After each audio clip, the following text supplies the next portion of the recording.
Buenas tardes. Esta es un encuentro más de tertulia sobre filosofía de la ciencia. ¿Qué es? Es un espacio de diálogo y comunicación virtual en el cual se conversa sobre diversos temas relacionados con la filosofía de la ciencia, su historia, sus debates y controversias, sus relaciones con la filosofía de la tecnología y la sociedad. Es una actividad de extensión del grupo de investigación Filociencia. Cómo participar mediante exposiciones, diálogos y debates alrededor de documentos leídos previamente por los participantes. ¿Para qué? Para informar, sensibilizar y difundir este campo de conocimiento al público en general que pueda estar interesado. Este trabajo se realiza todos los miércoles de 3 a 5 p.m. hora colombiana. Si desean mayor información pueden contactar a lochoar@bosque.edu.co o bastidasastrid@gmail.com. En la tarde de hoy nos encontramos para estudiar o hacer referencia al artículo titulado Introducción a la filosofía de la medicina como disciplina autónoma. Este artículo hace parte de la publicación que se realizó en la revista Teorema, la cual presta atención especial a disciplinas como filosóficas como lógica, filosofía del lenguaje, lógica filosófica, filosofía de la mente, y entre otras. Por esa razón, este artículo pues está relacionado con la filosofía de la ciencia enmarcada en el ámbito de la medicina. Tienes la palabra, Luis Francisco. Muchas gracias, Astrid. Tal como lo ha señalado, en el año 2020 se hizo un número monográfico dedicado a filosofía de la medicina por parte de la revista Teorema, bajo el auspicio de la editorial Tecnos. Y en la introducción de la revista hay un artículo que se llama Introducción, la filosofía de la medicina como disciplina autónoma. Es escrita por el doctor Cristian Saborido, que es un filósofo español que se ha destacado por hacer estudios sobre filosofía de la biología y en particular sobre filosofía de la medicina, tratando de ver el estado actual de la disciplina reflexiva sobre, desde el punto de vista filosófico del campo de la medicina, como cuando se concibe como una ciencia. Vale decir entonces que la filosofía de la medicina, tal como es abordada en los trabajos que componen el número monográfico de la revista que acabo de mencionar, es entendida como una disciplina con importantes puntos de contacto con la filosofía de la ciencia, dedicada al análisis de los aspectos conceptuales, epistemológicos y metodológicos de la teoría y de la práctica médica. En las últimas décadas han sido testigos de una notable expansión de esta forma de hacer filosofía con respecto a la práctica médica, a los conocimientos médicos y al amparo de la relevancia académica de la que ya disfrutaba la ética clínica, frecuentemente llamada bioética. A partir de los años 70 del siglo XX, la filosofía de la medicina se ha consolidado como una disciplina autónoma. En estos últimos años han surgido varias revistas especializadas en este campo, tales como The Journal of Medicine and Philosophy, Theoretical Medicine and Bioethics, Medicine, Health Care and Philosophy, o la muy reciente Philosophy of Medicine.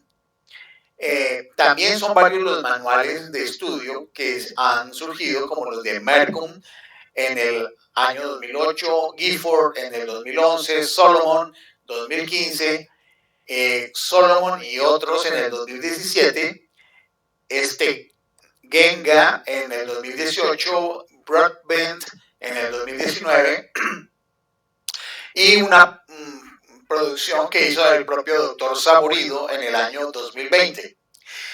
Y los artículos de investigación en filosofía de la medicina que nunca faltan y que están a la orden del día año tras año. Además de lo anterior, pues los eventos académicos dedicados a la filosofía de la medicina son cada vez más numerosos y se han fundado asociaciones académicas especializadas, incluyendo la Philosophy of Medicine Roundtable. Incluso comienzan a implantarse cursos en los planes de estudios académicos dedicados a la reflexión filosófica sobre la medicina, sin limitarse a los problemas estrictamente éticos. Por si esto fuera poco, para ver pues este progreso que se ha venido dando desde hace 50 años, muchos profesionales médicos se han mostrado interesados por la reflexión filosófica y son frecuentes los proyectos de investigación en los que profesionales médicos colaboran con filósofos, así como las reuniones académicas transdisciplinares. Los trabajos de filosofía de la medicina publicados en prestigiosas publicaciones médicas como The Lancet of JAMA ya no suponen una rareza en divulgación filosófico-científica sobre la medicina.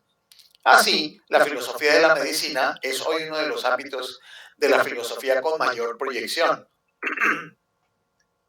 De hecho, en la situación de este periodo de la enfermedad que azotó al mundo en los últimos 3 años, desde finales del 2019, llamémoslo así, no ha hecho sino acentuar el interés de los filósofos por la medicina y cómo subrayar la relevancia de la reflexión filosófica para la práctica médica.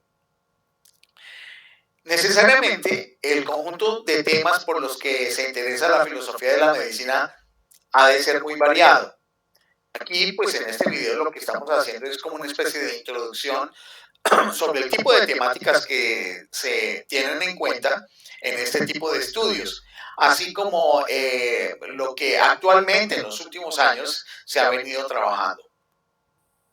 Así, los filósofos contemporáneos de la medicina han abordado cuestiones tan fundamentales como la del propio estatus científico de la disciplina de la medicina, sobre todo en contraposición con las ciencias biológicas, y se han preguntado en qué se diferencia o en qué se asemeja la medicina a las disciplinas como la anatomía, la fisiología o la misma biología. Hay trabajos en ese sentido, uno muy temprano hecho por Green en 1976 y otro más tarde, en el 2010, hecho por Simon. Se ha defendido que, a diferencia de otro tipo de disciplinas, la medicina no tiene solamente el objetivo de lograr el conocimiento teórico. Además de para aumentar nuestro conocimiento acerca de la conformación del cuerpo humano y su funcionamiento, la medicina tiene también una dimensión práctica distintiva como actividad social que pretende mejorar la salud y combatir la enfermedad. Este aspecto inherentemente práctico de la medicina supone toda una serie de implicaciones de tipo normativo, de tipo prescriptivo, que están en la base de mucha de la filosofía de la medicina actual. Vale decir también que los filósofos han dirigido sus esfuerzos hacia la definición de nociones claves de la medicina, tales como salud, enfermedad, bienestar, sufrimiento, envejecimiento, discapacidad o muerte, entre otros muchos otros. Hay trabajos en esa línea, como los de Hoffman en el año 2001, Alexandrova en el año 2017, Looper en el año 2017, Silvers también en el 2017. En esta línea, probablemente el debate más fecundo de la filosofía de la medicina sea el protagonizado por las enfrentadas corrientes naturalista y normativista. Esto lo vemos en muchos campos disciplinares, porque la corriente naturalista generalmente habla acerca de categorías generales de tipo natural, y la normativista es más bien de carácter prescriptivo, las cuales defienden posturas radicalmente contrapuestas sobre cómo deben fundamentarse los conceptos de salud y enfermedad. Véase los trabajos de Burs, muy temprano, del año 77, o los de Nordenfeld, de 1987. Aquí, en todos estos trabajos, está esa vieja discusión que es tanto de tipo ontológico, de tipo epistemológico y, por supuesto, de tipo lingüístico dentro del lenguaje de la ciencia médica. Habida cuenta de esa relación entre lenguaje, pensamiento y mundo real o mundo, digámoslo generalmente. Y esto relacionado con la interacción humana. Esta discusión echa raíces en cuestiones clásicas de la filosofía, como el papel de los valores en la ciencia o la tensión entre el empirismo y el realismo, entendiendo el empirismo como esa fase inductiva que permite la construcción de conceptos y teorías, y la del realismo, donde se plantea que existe un mundo objetivo real independiente de la conciencia, y que las teorías se construyen a partir de enunciados universales que deben ser contrastados a través de la práctica científica. Vale decir en esta disertación que además hay una literatura creciente acerca de los aspectos metodológicos distintivos de la medicina, ilustrados, por ejemplo, en los análisis acerca de cómo deben considerarse y jerarquizarse las evidencias médicas. Tenemos en ese sentido los trabajos de Worrall, de cómo debe ponerse a prueba y evaluarse los tratamientos. Taylor, en el año 2011, hizo un trabajo de cómo abordar los complejos procesos de razonamiento que subyacen en los diagnósticos clínicos. Sadet y Zadeh, en el 2011, han trabajado también en ese sentido, y esto nos conduce a pensar que también estamos asistiendo a la estabilización de toda una variedad de filosofías especiales de la medicina, tales como filosofía de la psiquiatría.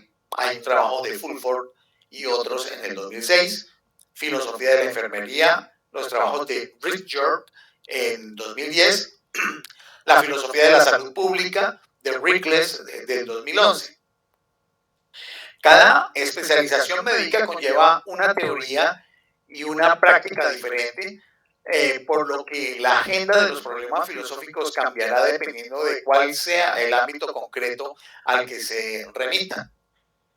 Puede verse, por tanto, que la filosofía de la medicina se preocupa por cuestiones muy diversas, con implicaciones prácticas que son indiscutibles. En ese sentido, entonces, hay que tener en cuenta que en la publicación de Teorema hay 9 trabajos, y estos 9 trabajos se presentan en el volumen. Son una muestra de estos intereses de los cuales he venido hablando dentro de la filosofía de la medicina, y en este monográfico, el cual se está introduciendo acá, pretende ser una aportación a la consolidación de la filosofía de la medicina. Por todo lo dicho, entonces a continuación vamos a hacer aquí entre Astrid y mi persona una descripción muy genérica, muy en términos de recensión o abstract, de algunos de los artículos de este monográfico, para mostrarle al público que observe el video, digamos, los campos sobre los cuales se hace una disertación, reflexión en el campo de la medicina, y haremos algunos planteamientos que son autocríticos por parte de los propios filósofos de la ciencia con respecto a la filosofía de la medicina. Hemos tratado de ser supremamente cuidadosos y muy puntuales y lo más preciso posibles para que, por un lado, no digamos cosas que no correspondan a lo que está aconteciendo dentro del campo de la medicina, que es un campo muy específico y donde la profesión de los médicos es supremamente celosa cuando se tocan sus campos de conocimiento, y en este caso desde la perspectiva de los filósofos. Y por el otro, de cuidarnos muy bien de no hablar de cierto tipo de temas con unos términos que han sido puestos, llamémoslo así, en aseguranza o cuidado por parte, por ejemplo, de las políticas que tiene YouTube.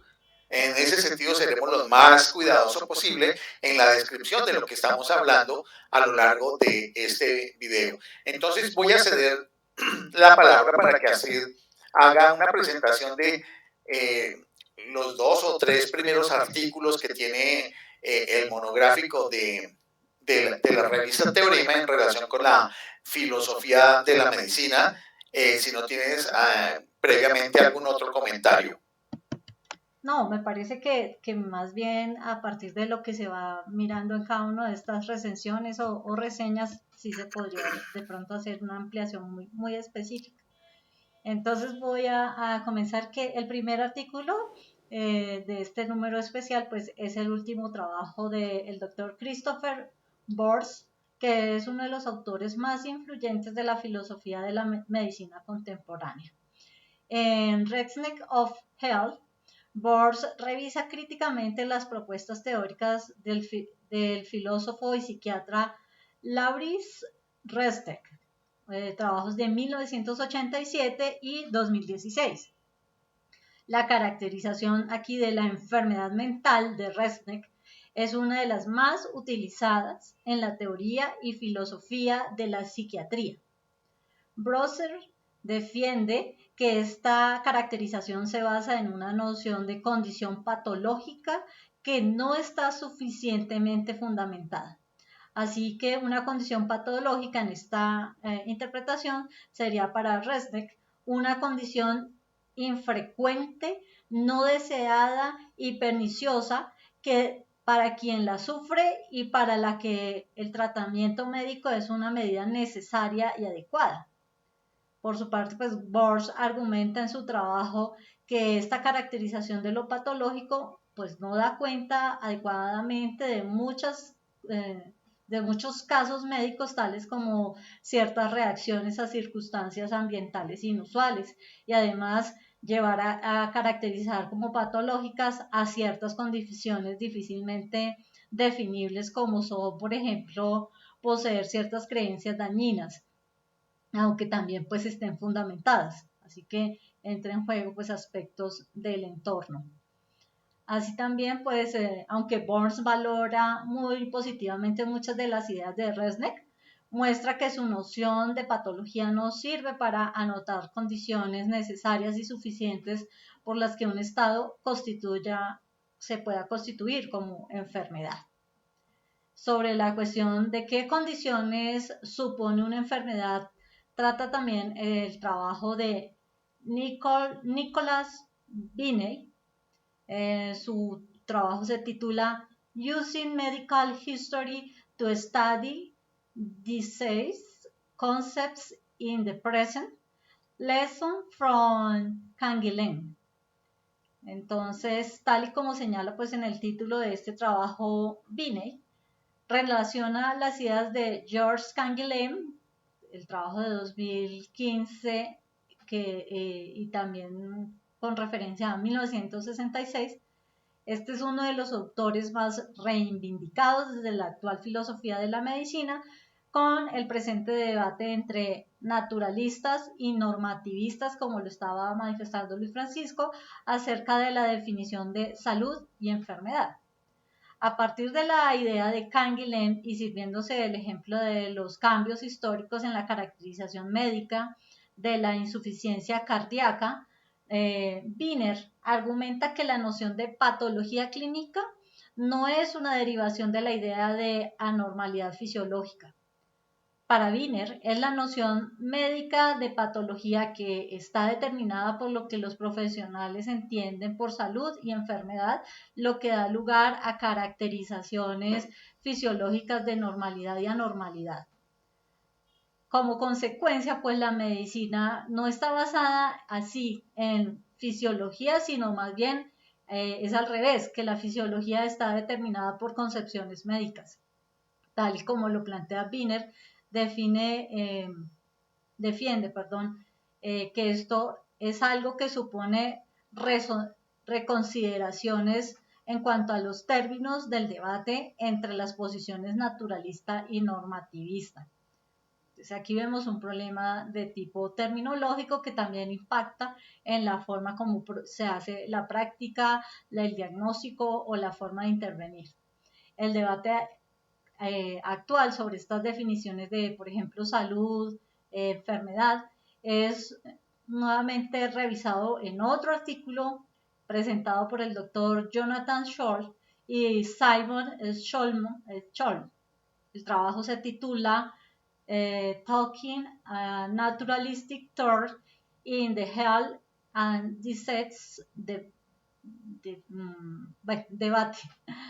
Scholl y Oxlom proponen presentar la discusión entre naturalista y normativista a partir de las caracterizaciones de una metafísica de la ciencia, la cual se definiría en la concepción a otras metafísicas como la metafísica de la tradicional o la metafísica del sentido común, en la línea de lo defendido por el doctor Alexander Guy y el doctor Thomas Proudhon en el año 2020.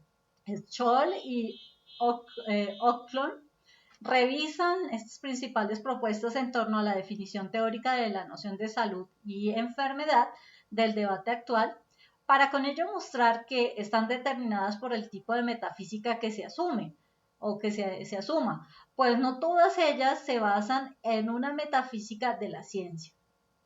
En opinión de Scholl y de Oaklund, la filosofía de la medicina debe estar bien sustentada empíricamente, es decir, que debe fundamentarse en una metafísica de la ciencia para mostrarse como una disciplina relevante que contribuya al conocimiento y a la práctica de la medicina.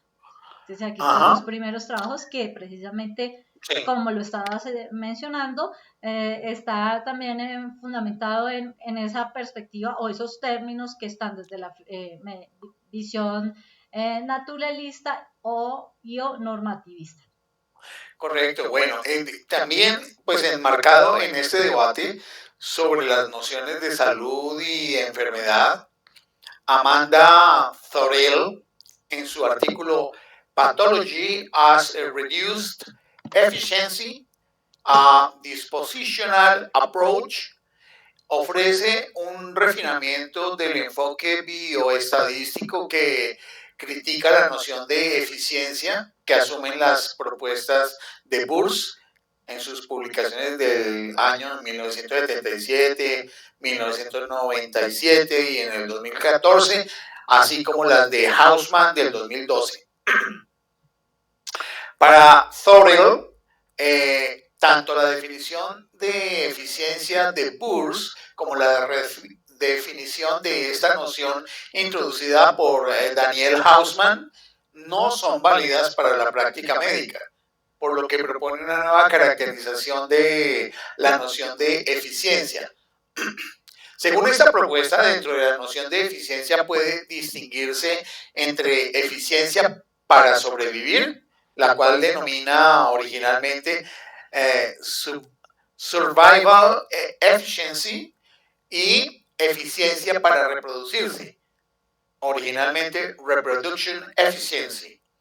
Esta diferenciación permite entender lo patológico como un funcionamiento orgánico que supone una limitación con respecto a alguno de los dos tipos de eficiencia. Thorell desarrolla en su artículo la noción de patología como limitación en la eficiencia para la supervivencia y argumenta que esa noción permite al enfoque bioestadístico solventar algunas de las críticas que se le han presentado. Por ejemplo, la crítica que ha hecho Kinkma en el año 2010. Además de este debate central sobre los conceptos de salud y enfermedad, los filósofos se han interesado por otros aspectos de la medicina. Una estrategia seguida por varios autores ha consistido en vincular debates y propuestas filosóficas clásicas con la medicina actual. Aquí pues habría que recordar el trabajo de Engelhardt de 1985, el de D'Amico de 1995. En esa línea, el artículo de Juan Vicente Mayoral, cuyo título es Decision Making in Medicine, a Kuhnian Approach, suponen la aplicación de las ideas de Thomas Kuhn a los procedimientos de toma de decisiones por parte de los científicos, basado en el concepto del paradigma, comunidad de pensamiento o matriz disciplinar. Para Kuhn, la práctica científica es una actividad dependiente de un paradigma que no consiste simplemente en una serie de reglas, lo que da cierto margen a la individualidad y hace que la toma de decisiones científicas no pueda verse como un procedimiento que sigue un tipo de razonamiento algorítmico. Mayoral propone aplicar este esquema kuhniano al ámbito de la medicina basada en la evidencia para cuestionar así la exigencia metodológica de que toda decisión en medicina debe tomarse considerando el peso de la evidencia en un ranking en medicina que tiene que ser epistémico y predeterminado.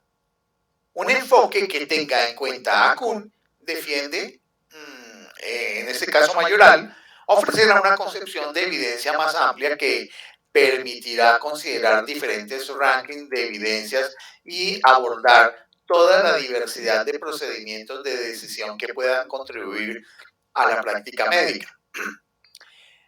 De otra parte, tenemos que Cristina Varese y Mathieu Fontaine analizan en otro artículo detalladamente el razonamiento médico en su artículo llamado Medical Reasoning in Sanitary Emergency Situations Below High Standards of Accuracy.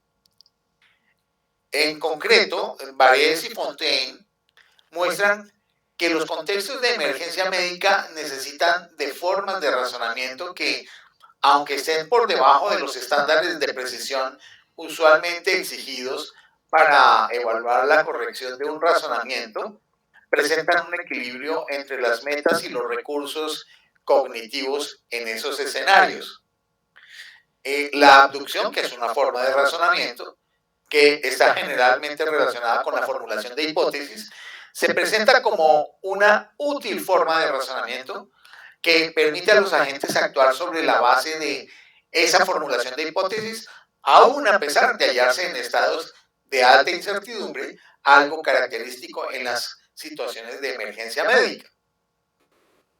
Flexibilizar las exigencias de precisión en los razonamientos médicos es, en opinión de Varese y Fontaine, algo que podría contribuir a lograr una mayor creatividad en la propuesta de hipótesis como parte de los profesionales médicos que deben verse enfrentados a contextos con recursos que son limitados, tales como el actual y recientemente pasado escenario donde esta enfermedad que atacó al mundo desde el 2019 hasta hace muy poco tiempo, pues llevó a unas situaciones de total estrés en los sistemas de salud del mundo, en los distintos países. Como no podría ser de otra manera, pues la situación de esta enfermedad que tocó todas las partes del mundo en los últimos 3 años, pues ha estado influyendo inevitablemente en la agenda de los problemas abordados por los filósofos de la medicina. Y prueba de esto es el artículo Evidence-Based Policies. Esta enfermedad se dio en los últimos años, generó, digamos, una reflexión que llevó a Giorgio Airoldi y a David Becchi a analizar la crisis sanitaria que generó esta enfermedad declarada por la Organización Mundial de la Salud como una enfermedad generalizada. Estos autores denuncian que a pesar de que las políticas abordadas por los responsables médicos en todo el mundo se han justificado frecuentemente apelando a la medicina basada en la evidencia, muchas de las evidencias clínicas y mecanísticas han sido ignoradas. Airoldi y Becchi defienden que es preciso incluir este tipo de evidencias para lograr una buena comprensión de la enfermedad y diseñar políticas públicas efectivas para poderla combatir.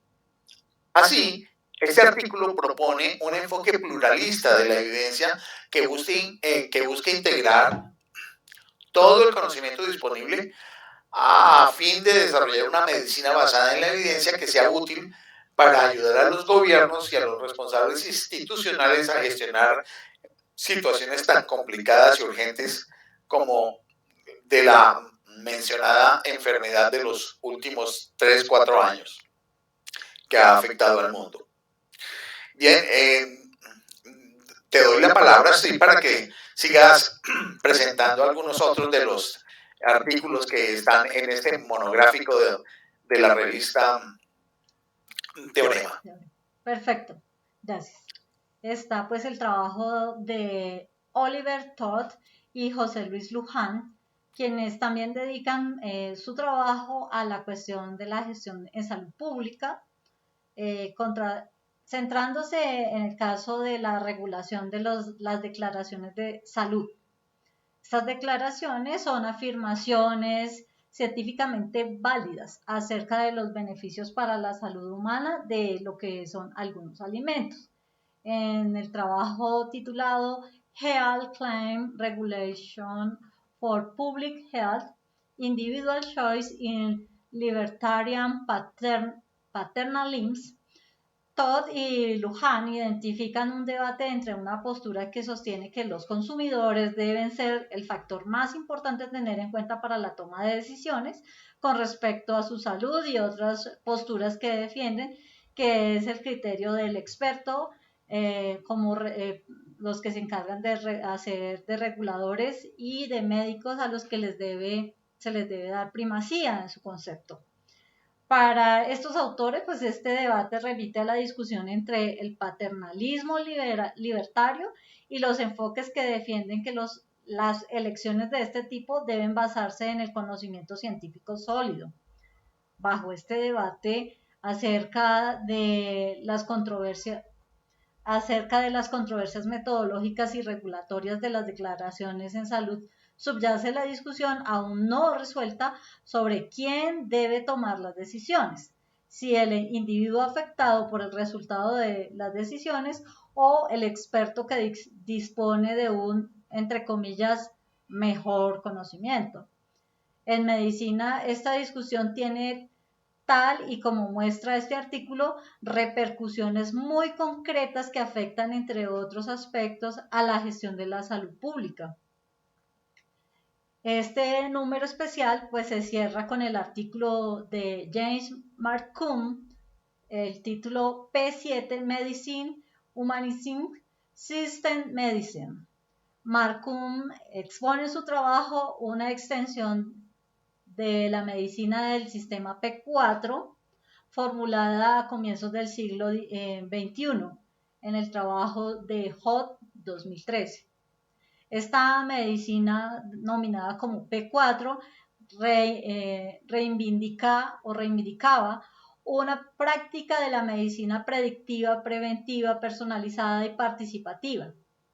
Marcum, en este caso, analiza las diferentes críticas que se han presentado a esta medicina conocida pues ahí como P4, a través de estos trabajos de Horwitz y otros en el año 2013, y defiende que esta perspectiva debe aún extenderse más para integrar los avances teóricos y ofrecer un tratamiento más humanitario a los pacientes.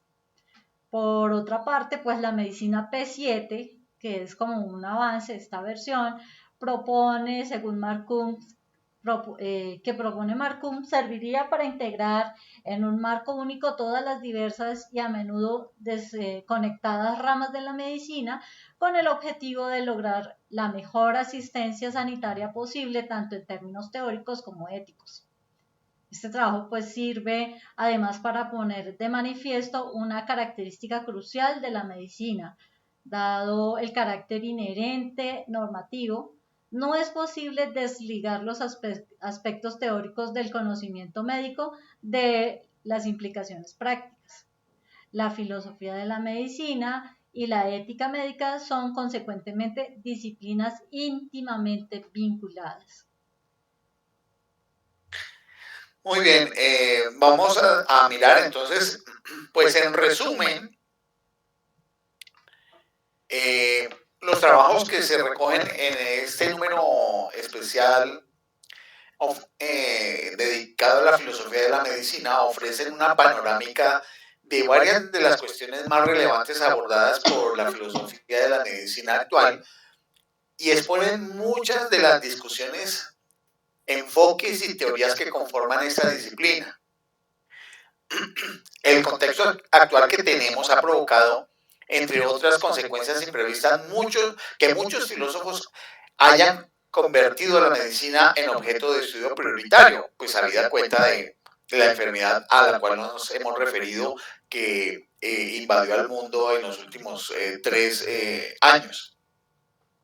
Resulta seguramente demasiado aventurado intentar adivinar los derroteros futuros por los que podrá correr esta reflexión filosófica, más aún dada la relativa juventud de la filosofía de la medicina como campo de estudio autónomo.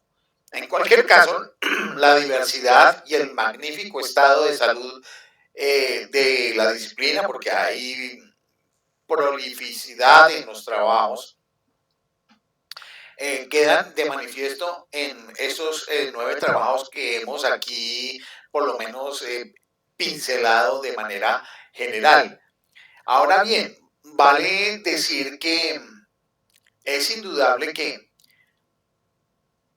han habido algunas críticas dentro del gremio de la filosofía, de la ciencia, en particular de la filosofía de la medicina, con respecto al papel de los filósofos en este campo, ¿no? Porque vale decir, pues podrían haberse hecho algunas cosas de mayor implicancia. Esta enfermedad pues generó una crisis de salud que ha definido básicamente una generación. Para la filosofía de la medicina, pues arroja un problema que tiene unas implicaciones de todo orden y generan una nueva luz al mismo tiempo que generan nuevas preguntas sobre el modelado, sobre las políticas, sobre el concepto de evidencia, los valores y la experiencia de la práctica médica. Entonces, en ese sentido, los artículos que se puedan encontrar, van a haber muchos que puedan estar relacionados con la enfermedad que hemos venido señalando en los últimos tiempos que ha afectado al mundo. Y en ese sentido, pues se piensa que hubiese sido mucho más útil o importante que se hubieran dado mayores pronunciamientos por parte de los filósofos de la ciencia. Bueno, en ese sentido también vale decir que la práctica de la reflexión filosófica sobre la medicina pues habitualmente se da en revistas especializadas, pero podría pensarse que si se hicieran en reflexiones en términos no de artículos científicos, sino en términos de cartas, tipo carta al editor de una revista, esto proporcionaría un conjunto de ideas que fueran concisas y que fueran visibles y que permitiera el fomento del debate público, que fuera crítico y oportuno, y que los filósofos de la medicina podrían aprovechar este escenario para incrementar más su producción en ese sentido. Porque es que acontece que muchas de las reflexiones de filosofía de la medicina, cuando están en revistas especializadas exclusivamente en el campo de documentos científicos, artículos científicos, pues quedan relegados solamente para el campo de la comunidad disciplinar de los médicos. Pero hay otros agentes que hacen parte de todo el proceso de la interacción médica, que tiene que ver con la sociedad, que tiene que ver con las familias, que tienen que ver con los trabajadores, que tienen que ver con los funcionarios del Estado, los entes reguladores.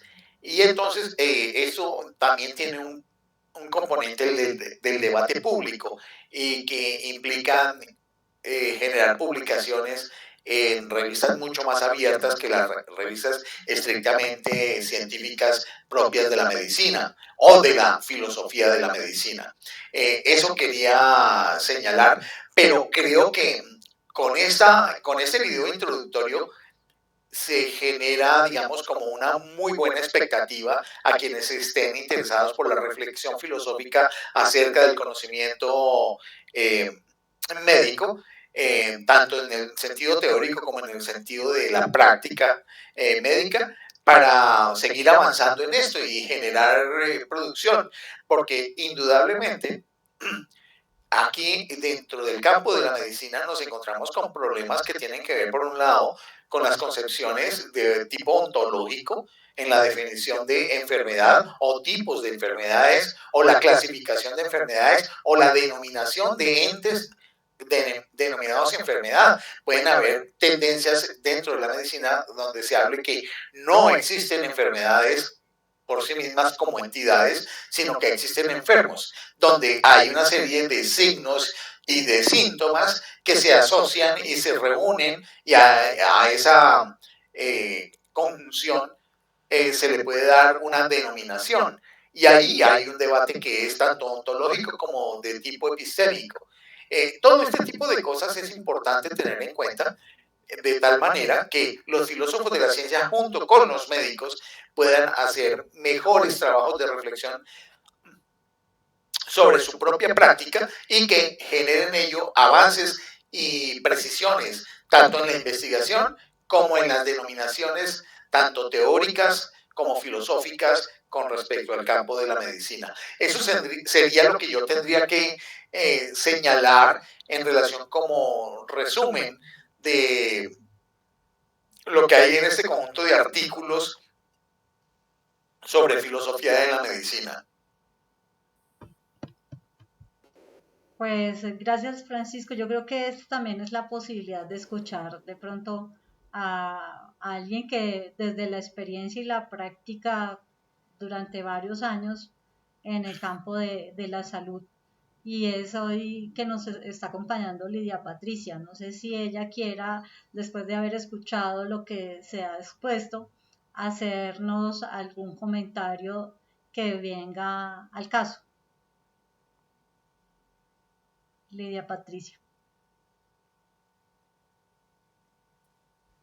Buenas tardes, Dios les bendiga. Profe, gracias. Muchas gracias. Muchas gracias. Bueno, yo estoy acá escuchándoles y pensando,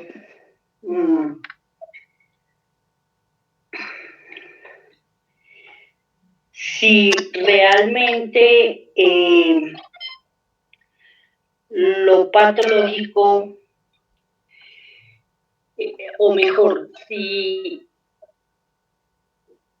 desde la fisiología no se da la patología, es más o menos lo que estoy comprendiendo, o es parte de lo que estoy comprendiendo.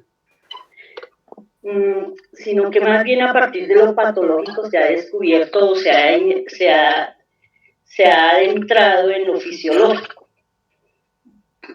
Por favor, corríjanme si estoy errada. No, está correcto el planteamiento del problema que está señalando. Lo que pasa es que si se parte de lo patológico para entender lo fisiológico, estaremos en una postura del realismo, donde se hace un acuñamiento de nombres sobre cierto tipo de disfunciones que se vinculan después con las funciones. Pero por el otro lado, si se va uno a las funciones del cuerpo y encuentra unas regularidades en las funciones del cuerpo, de pronto podría después sí descubrir cuáles son anormalidades en las funciones del cuerpo. Entonces se puede dar en ambos sentidos. Si te das cuenta, se puede dar en ambos sentidos. Se puede generar, digamos, la denominación de patologías en la medida en que haya ciertos tipos de disfunción con respecto a lo que generalmente se asume como función.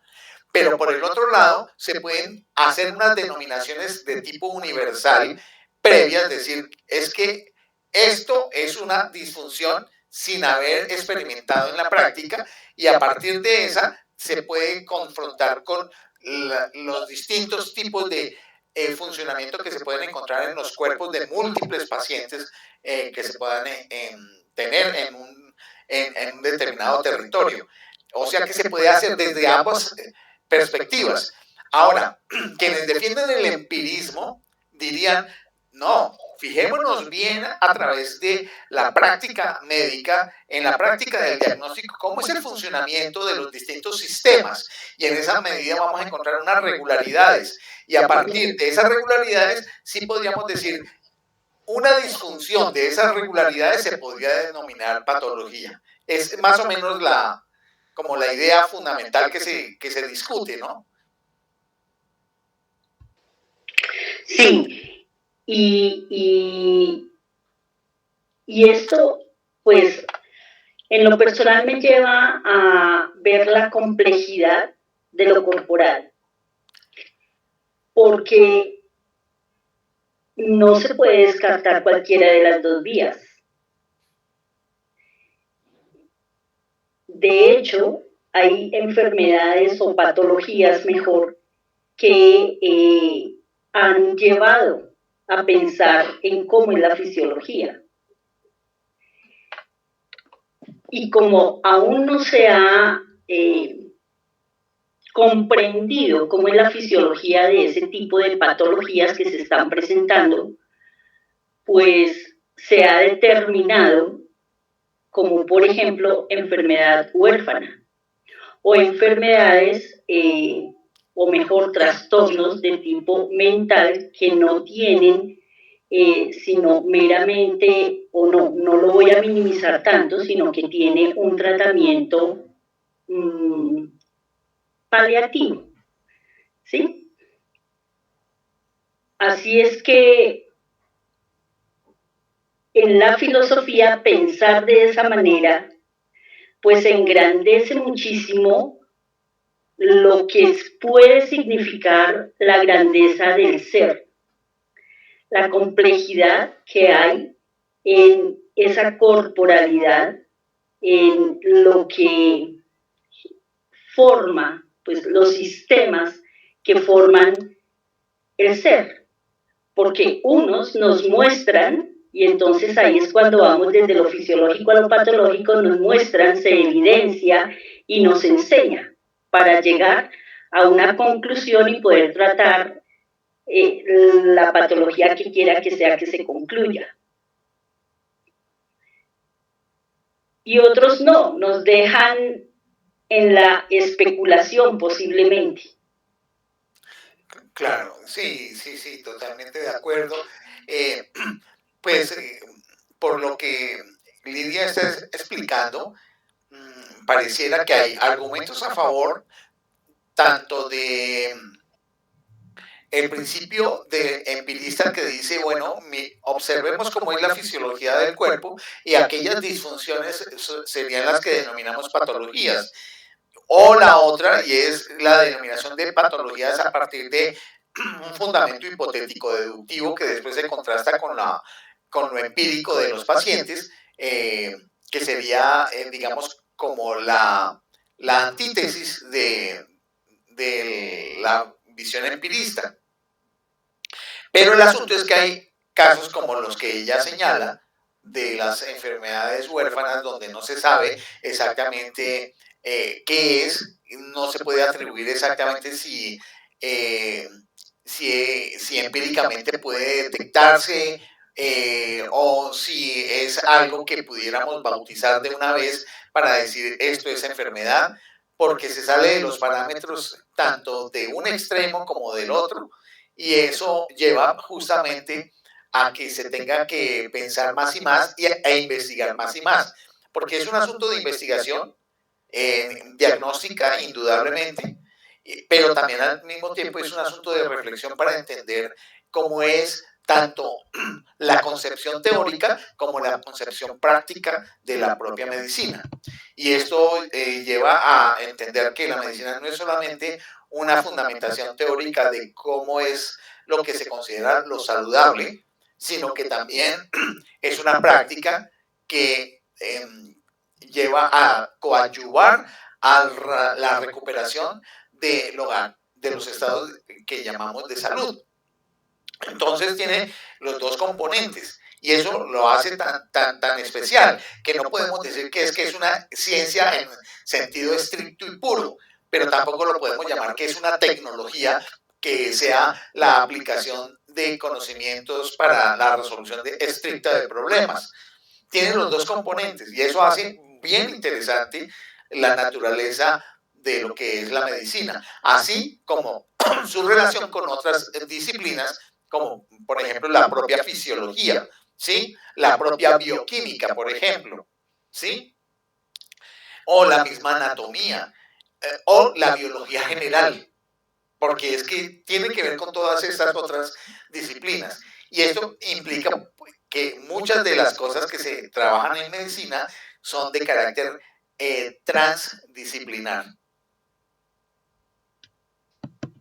Sumado a lo que dice Francisco, encuentro un asunto también muy importante y es en cuanto a la toma de decisiones, sobre todo en momentos en que las cosas son de situaciones complejas, pero que necesitan una decisión inmediata y que por mucho conocimiento que llegue a tener un profesional, definitivamente está bajo unas circunstancias difíciles, dado que no siempre se tiene la información a mano o se sabe con certeza que esa sea la respuesta, y también por el otro lado, cuando hay unas prácticas que han sido no necesariamente o oficialmente aceptadas por los profesionales, sino que las tienen las personas en su saber cotidiano y que han sido oportunas para resolver ciertos casos, y cómo todo eso se suma para poder hacer que la salud sea un ejercicio también de salud pública, lo que implica unas decisiones de orden político o de establecer políticas públicas donde precisamente lo que dice con el P7, que es lo que se entiende en el trabajo, que es incluir también la opinión de los pacientes con respecto a cómo reaccionan o cómo han tenido experiencias que han sido valiosas para en la misma incluirlos a todo este canon de situaciones, lo cual indica que por lo mismo no es de una sola vía. Sí, Lidia.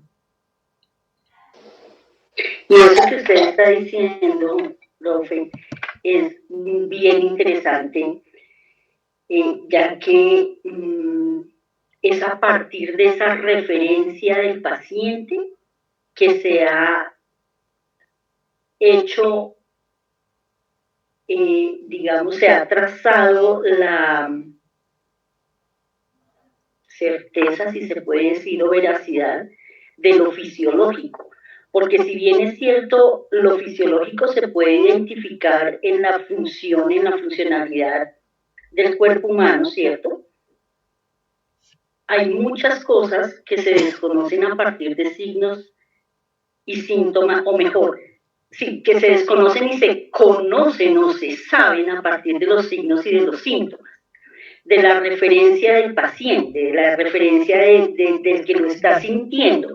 Y entonces cuando llegan casos en común y la referencia de su signo y su síntoma es la misma, eso es lo que también ha llevado a la medicina a identificar lo fisiológico, ¿sí? De tal manera, entonces, que uno no podría decir si Resnick o Bohr, cuál de los dos tiene la razón, claro, o cuál de los dos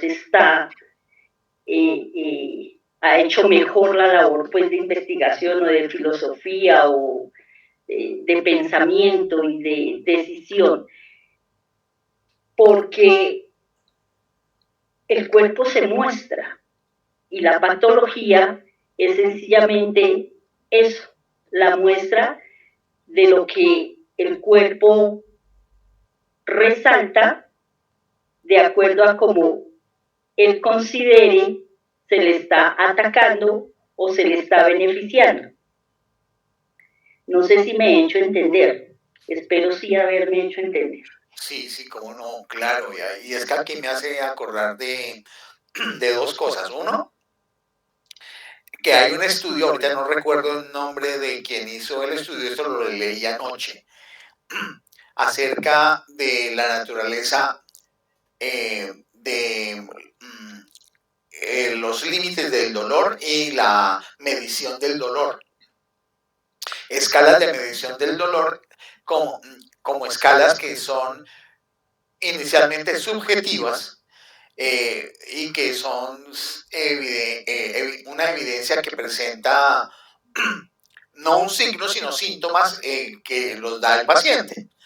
Y la posibilidad de contrastarlo con una función de escala intersubjetiva, donde se pudiera hacer una relación entre terapeuta-paciente para intentar hacer una cualificación del dolor y que pudiera tener algún tipo de evidencia el terapeuta con respecto al paciente en la medición del dolor. Se han hecho algún tipo de trabajo para esto, pero inicialmente desde el propio Wittgenstein en investigaciones filosóficas planteaba el asunto de cómo yo puedo saber de su dolor de muela cuando yo he tenido mi propio dolor de muela, pero no sé si mi dolor de muela tiene alguna semejanza con su propio dolor de muela. Ese en primera instancia. En segunda instancia me hace acordar de algo que se llama el síndrome del miembro ausente, y es cuando personas que han sido amputadas de determinada extremidad por momentos sienten dolor en el sitio, se supone, donde debería estar ese miembro que ya fue amputado. Entonces, me hizo acordar de eso los dos planteamientos de Lidia, y creo que ella quiere señalar algo. Justamente iba a comentar acerca de lo que usted, doctor Francisco, está diciendo sobre para cuál de los dos pacientes el dolor es mayor o menor, o sea, qué idea tiene de dolor cada uno de ellos, ¿sí? ¿Qué significa? Y por algo se maneja un aura del dolor, ¿sí? El dolor, hay unas personas que tienen una tolerancia mayor al dolor que otras. Entonces no se puede esa escala, digamos, por lo menos la disciplina que hoy en día está manejando como esas escalas del dolor, que es cuidado paliativo y fisiatría, son las disciplinas que manejan, que tienen un manejo un poco más amplio sobre las escalas del dolor, no pueden determinar, o coloco un ejemplo, si un paciente fuera a llevar un proceso para pensión por discapacidad, decir que es por causa del dolor es algo indeterminado, ¿sí? Entonces no pueden llevar esa escala a tal punto, porque precisamente qué significa o cuál es la escala de dolor para uno o para el otro. Iba a comentar eso que usted dijo, profe. Gracias. Muy amable, muchas gracias. Pues sí, bueno, básicamente, pues la idea fundamental para quienes vean este video es presentar este panorama de algunos de los temas que son propicios para la reflexión filosófica sobre el campo de la medicina. Yo, de mi parte, les agradezco pues la atención que han tenido para esta disertación, esta exposición y los comentarios. Y no tendría más que decir, Astrid. No, pues muchas gracias a Lidia Patricia que también nos ayuda a nutrir un poco este comentario sobre el texto. Muchas gracias Luis Francisco por estar hoy aquí en nuestra tertulia y pues nos veremos en una próxima.